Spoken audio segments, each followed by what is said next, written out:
আসসালামু আলাইকুম। ফার্স্টে কিছু আলু নিয়ে নিচ্ছি সিদ্ধ করা, ডিম নিয়ে নিচ্ছি, গাজর নিয়ে নিচ্ছি।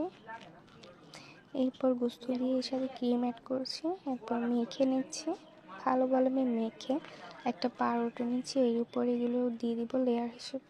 এরপর আর একটা পাউরুটি দিব, এরপর মাঝখান থেকে কেটে নিচ্ছি। এই যে তৈরি হয়ে গেছে আমাদের সকালের নাস্তা। এটা খেতে অনেক মজা, বাচ্চাদেরকে তৈরি করে দেবেন যদি হাতে সময় না থাকে। এটা অনেক সহজ একটা রেসিপি। আরও নতুন নতুন ভিডিও পাওয়ার জন্য পাশে থাকবেন, চ্যানেলকে সাবস্ক্রাইব করে দিবেন। আল্লাহ হাফেজ।